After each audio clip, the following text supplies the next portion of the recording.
এখন নূরে মুজাসসাম হাবিবুল্লাহ হুজুর পাক সাল্লাল্লাহু আলাইহি ওয়াসাল্লাম সম্মানার্থে আল্লাহ পাক উম্মতদেরকে অনেক কিছু দিচ্ছেন, কিন্তু এই অথর্ব উম্মত কোনটাই বুঝে নেয়। নাউজুবিল্লাহ। থেকে কেমনে কাজ হবে? এরা দুনিয়াটা চিনছে আর কিছু না, দুনিয়া আসলে চিনে নাই, মূর্খ তো মনে করে দুনিয়া চিনছে, আসলে দুনিয়াটাও চিনে নাই। আর কেউ যদি দুনিয়া চিনতে পারতো সে দুনিয়ার থেকে বেরিয়ে যেত। যদি দুনিয়া চিনতে পারতো, এরা মনে করে দুনিয়া তারা চিনছে, আসলে গণ্ড মূর্খ, দুনিয়াটাও চিনে নাই, দিন তো নাই, দুনিয়াও চিনে নাই। দুনিয়া চিনলে তো দুনিয়া থেকে বের হয়ে যেত। কারণ একটা হাদিস শরীফে রয়ে গেছে, একদিন নূরে মুজাসসাম হাবিবুল্লাহ হুজুর পাক শুনুনি সাহাবাই কিরাম রাদিয়াল্লাহু আনহুম নিয়ে যাচ্ছিলেন কোথাও, তো একটা রাস্তাতে একটা মরা বকরির বাচ্চা, তো মরা বকরির বাচ্চাটা দেখে বললেন, আপনাকে এই বকরির বাচ্চাটা কিনবেন? তো সাহাবাই কিরাম রাদিয়াল্লাহু জিজ্ঞাসা করলেন, ইয়া রাসূলুল্লাহ কত দাম? 1 দিরহাম। তো 1 দিরহাম কিনলে কি হবে? এটা একটু মরা, এটা কোনো ফায়দা হবে না, আমরা কেউ কিনবো না এটা।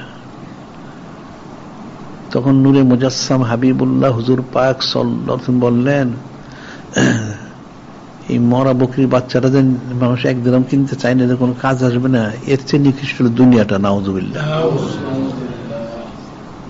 কারণ হাদিসে বলা হচ্ছে, লাউ কানাতিদ দুনিয়া তায়াদুল ইনদালে জানাহা বাউদাতিন মা সাকা কাফরে মিনহা শরবা। যদি আল্লাহ ওনার কাছে দুনিয়ার মূল্য কদর একটা মশার পাখার সমান হতো, তাহলে কোনো কাফেরকে 1 ঢোক পানি দিতেন না। তাহলে মরার বকরির বাচ্চাটার থেকে এটা নিকৃষ্ট। তার ওই নিকৃষ্ট দুনিয়ার জন্য মানুষ সারাদিন দৌড়দৌড়ি করে। নাউজুবিল্লাহ। তো সে কি ফায়দা লাভ করবে? জিকির ফিকির থেকে উল্টা দিকে চলে, তো উল্টা দিকে চলতে ফায়দা লাভ করতে পারবে না।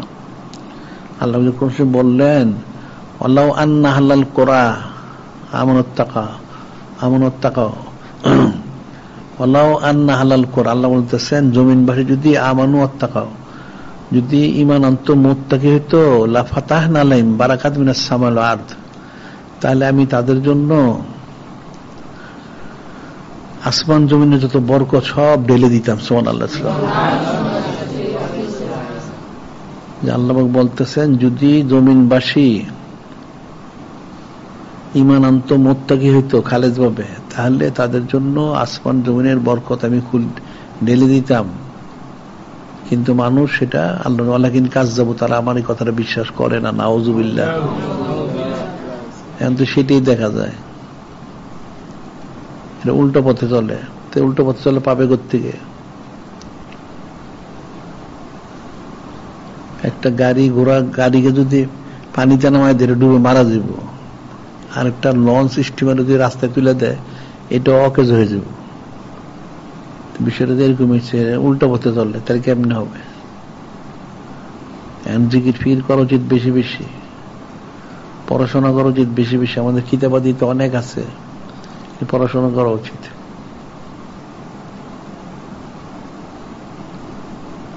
এখন তোমাদের জিকির ফিকির করা উচিত, পড়াশোনা করা উচিত বেশি বেশি, এটা মনে রাখবা। যদি তোমরা আল্লাহ হইতে চাও, আর যদি এটা না চাও, তাহলে আর আমার সাথে তোমাদের কোনো কথা নাই। আল্লাহ তাহলে কথা আছে, আর নাহলে কোনো কথা নাই। মাদ্রাসায় পড়তে হলে ওলি আল্লাহর নিয়তে পড়তে হবে, অন্য কোন উদ্দেশ্য না। অন্য উদ্দেশ্য বললে ইহকাল নষ্ট হইব, পরকাল নষ্ট হইব। আর যদি আল্লাহ আল্লাহর জন্য পড়ে, তাহলে তার ইহকালও কামিয়াবি, পরকালও কামিয়াবি। এখন এই জন্য আকীদারও শুদ্ধ করতে হবে, হুস্ত যন্ত্র পোষণ করতে হবে, যে যিনি খলিক, যিনি মালিক আল্লাহ, যিনি নূরে মুজাসসাম হাবিবুল্লাহ হুজুর পাক সাল্লাল্লাহু আলাইহি ওয়াসাল্লাম সবকিছু কুদ্দুসে ফয়সালা করেন, এটা বিশ্বাস করতে হবে। মানুষ জিন ইনসান কোন কিছু করতে পারে না। এই জন্য আল্লাহ বলছেন, কুল লা ইউসিবানা ইল্লা মা কাতাবাল্লাহু লানা ওয়া মাওলানা ওয়া আলা আল্লাহি ফালিয়াতাওয়াক্কালিল মুমিনুন। আল্লাহ বলতেছেন, আপনি বলে দেন আমার হাবিব মাহবুব নূরে মুজাসসাম হাবিবুল্লাহ হুজুর পাক বলে দেন, কি বলে দিবেন? লা ইউসিবানা ইল্লা মা কাতাবাল্লাহু লানা ওয়া মাওলানা, যিনি খলিক, যিনি মালিক, তিনি যা ফয়সালা করেন, আর নূরে মুজাসসাম হাবিবুল্লাহ হুজুর পাক সাল্লাল্লাহু আলাইহি ওয়াসাল্লাম তিনি যা বন্টন করেন, এর বাইরে মানুষ কিছু বুঝবে না।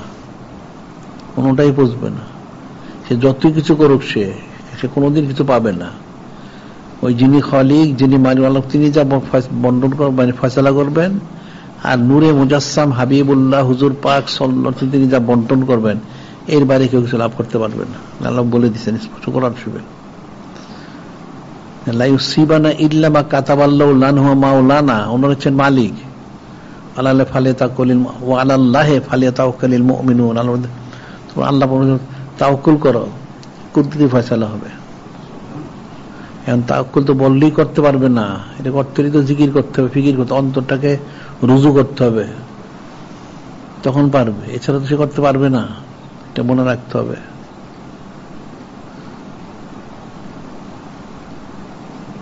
এখন এগুলি আসলে তোমাদের যারা দর্শ দেয়, তালিম দেয়, তাদের তালিমের মধ্যে গন্ডগোল আছে। বলছিলাম প্রত্যেকটা ইয়ার সময়, দর্শের সময় প্রতি ইয়াতে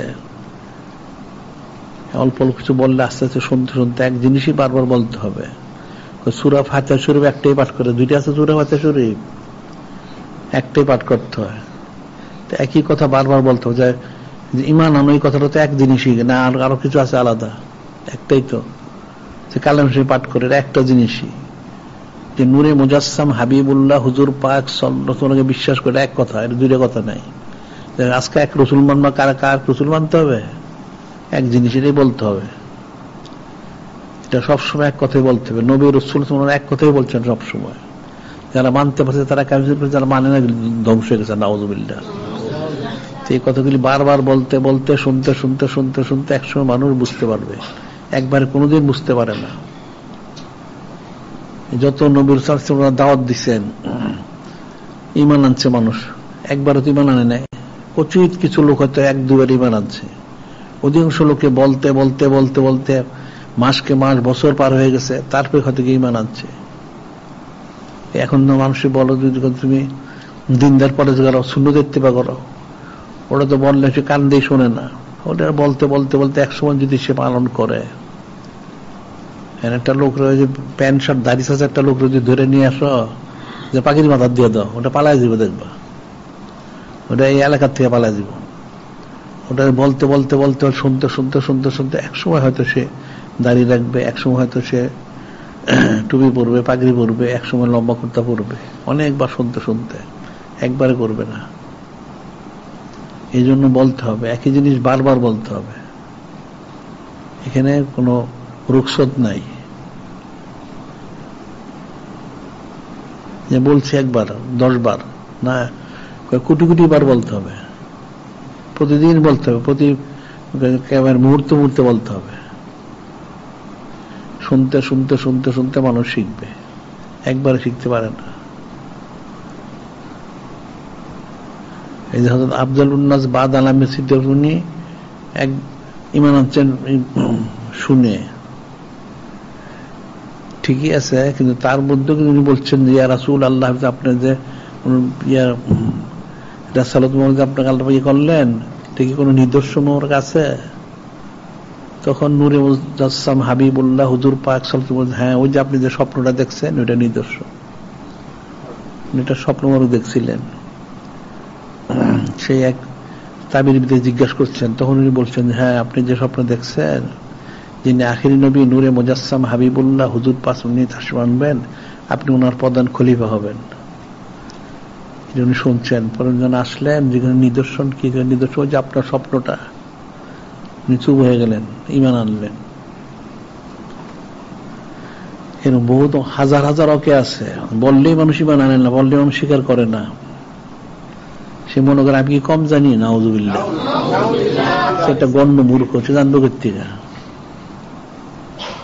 সে মনে করে অনেক কিছু বুঝে, আসলে কোনোটাই বুঝে না। বহু ঘটনা আছে।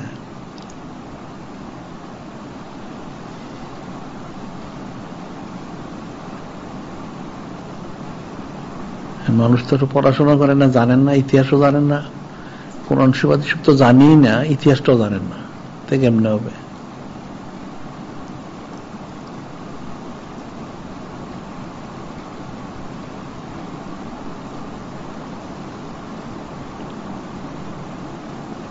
এখন মানুষের জিকির করা উচিত, ইস্তেগফার করা উচিত, সৌদ ইখতিয়ার করা উচিত, আদব কায়দা শেখা উচিত বেশি বেশি।